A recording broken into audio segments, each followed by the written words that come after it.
que es así. Déjele eso a los abogados.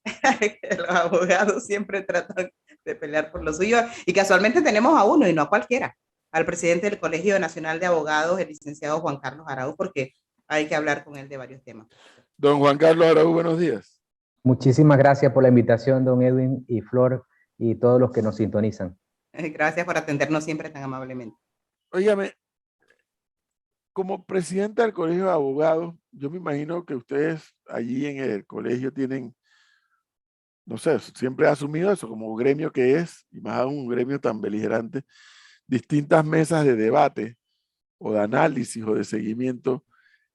¿Ustedes tienen alguna valoración del proceso legislativo que estamos llevando en Panamá? O sea, ¿hasta dónde ustedes le han metido la lupa a ese tema?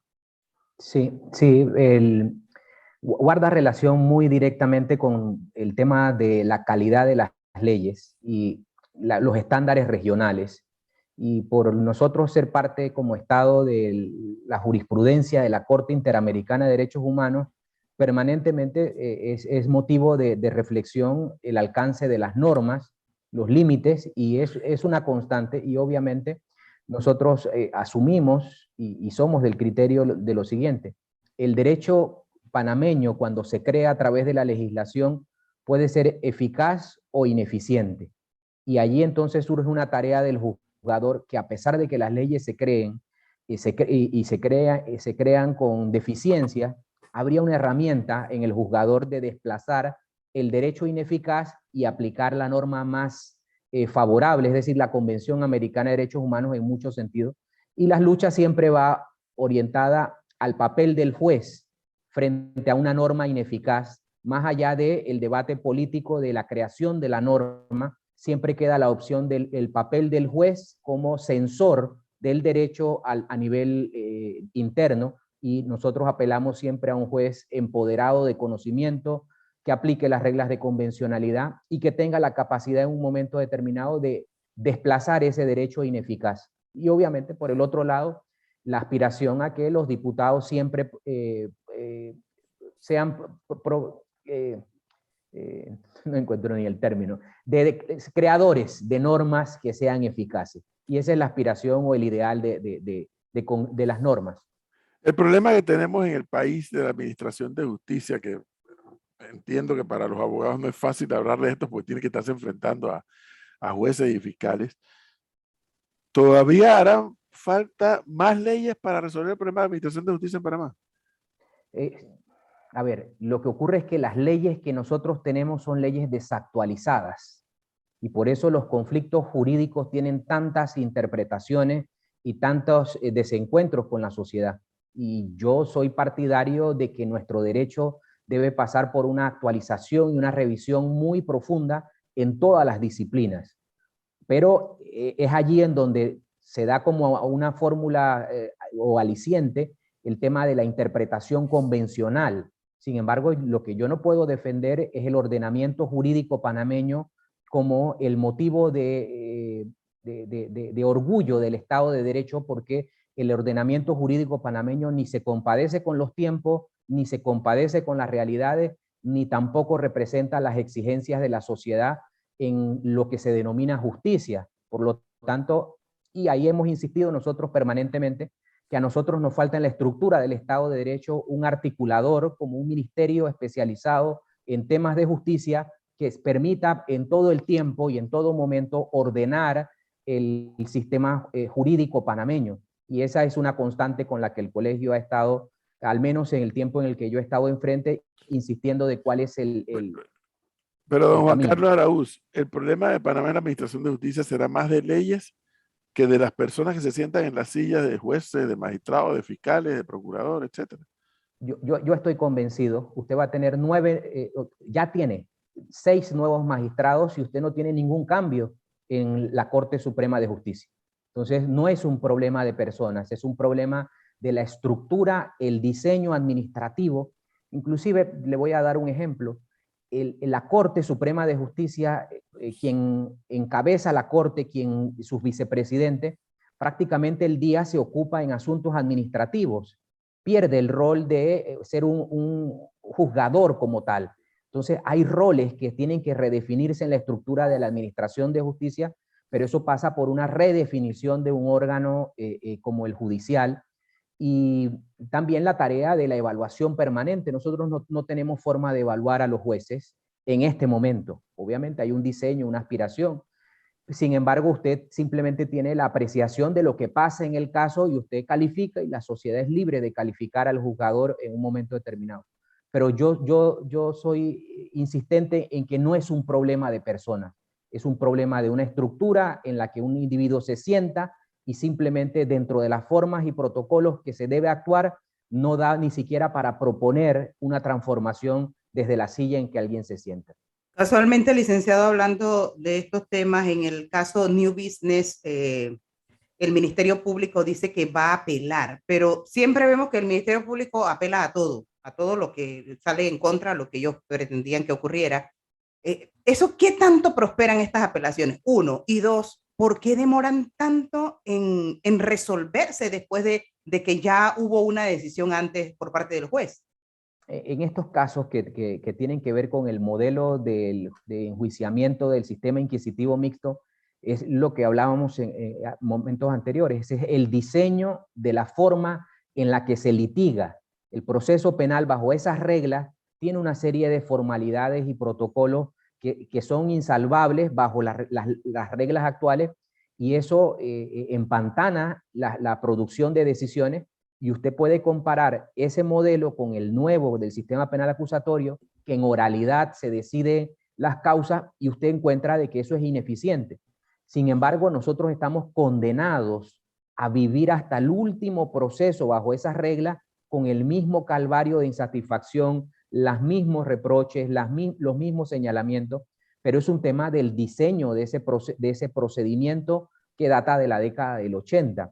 Por lo tanto, en cuanto a los roles del Ministerio Público, el Ministerio Público no puede mostrarse simplemente que su teoría del caso está descalificada y no va a seguir luchando, sino que tiene que agotar claro los recursos que la ley le dispone. Sin embargo, el solo interponerlo no quiere decir que el derecho le vaya a favorecer, pero es un contradictorio, es un conflicto que tiene que llevarse hasta al último escenario posible y que la ley habilita. Claro, se lo preguntaba porque hay casos muy notorios públicos que hemos visto de gente que ha salido absuelta, que los sobreseyeron de diferentes casos, y resulta que han pasado ya no sé cuántos años y todavía sigue la apelación allí y no pasa nada. O sea, esa gente no puede seguir una vida normal cuando tiene procesos estando allá en esa situación.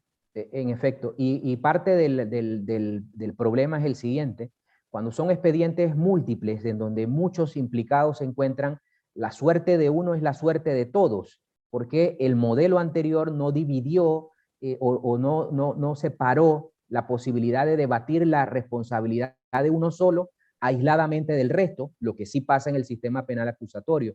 Entonces son experiencias que arrastran a un individuo que, para mostrar su inocencia, debe esperar el último momento, y pueden pasar 10 años y una persona con una medida cautelar, una medida de firmar o de estar siendo supervisado, y al final el proceso termina siendo una afectación y un daño a un ciudadano, y cuando llega el momento que se produce la absolución o el sobreseimiento, usted entonces queda simplemente sin respuestas de cómo llegó a esa situación. Es claro, decir, la justicia causa daño, y eso es una realidad. Sí, y sobre todo, si la persona es realmente inocente, o sea, Claro. ¿quién le va a resarcir todo ese daño, no solamente quizás económico, que siempre lo hay, porque hay que pagar una parranda de abogados, sino el daño quizás psicológico, la exposición pública? Por eso de nosotros el tema de justicia debemos advertirlo como un servicio público que debe ser medido en eficacia, y esa eficacia debe producir resultados, y cuando no lo produzca también debe producir una reparación al daño, pero son debates obviamente que se producen. Entonces, con el caso concreto de quien quiera debatir en otro escenario, otra temporada más, la irresponsabilidad o no de los acontecimientos en un proceso penal. Claro. Entonces, ¿de qué se requiere, licenciado? ¿De cambios a la ley? Yo pensaría que a nosotros nos falta un espacio institucional dirigido por una persona, un Ministerio de Justicia especializado, que diseñe, diagrame, sistematice todas las disciplinas del derecho y procure mostrar los avances en cada uno de los escenarios. Eso entonces sumado a la visión del propio órgano judicial, el Ministerio Público, la sociedad, todos los intervinientes, pero alguien debe liderar lo que es la transformación política de las políticas públicas de justicia del país. Y eso es lo que a nosotros nos ha faltado, por lo menos en la última década. Sí. Licenciado, bueno, usted sabe que en Panamá pasa de todo y al final en muchos casos no pasa nada. Vi ayer al diputado independiente Gabriel Silva yendo al IFARU a buscar información de becas que se le habrían dado a una cantidad de panameños X por más de $25,000, pero que es información básicamente que secreta que tiene la institución y que no se ha dado a conocer. Y el director del IFARU le dijo, ¿sabe qué? Si usted quiere, venga y búsquela, acá se la vamos a dar. Le entregaron unos nombres, pero sin cédula, o sea, sin mayor dato. Le pueden haber dicho que es una beca para Flor Altamiranda, pero que Flor Altamiranda es esa. Y el director del IFARU se basa en que la ley se lo impide. Usted que está metido en ese mundo de leyes, ¿eso es así? Bueno, obviamente esto es ya un tema argumentativo, Claro. y el diputado tendrá que recurrir en habeas data a la Corte. Sin embargo, la esencia de la actividad pública debiese ser la apertura. En el caso de las becas y de la información a quién se les subvenciona los estudios, no debería ameritar un cuestionamiento en negativo, sino que el cuestionamiento debiese ser justamente para que todos los ciudadanos sepamos que hay un número de panameños obligados con el Estado de una forma adicional.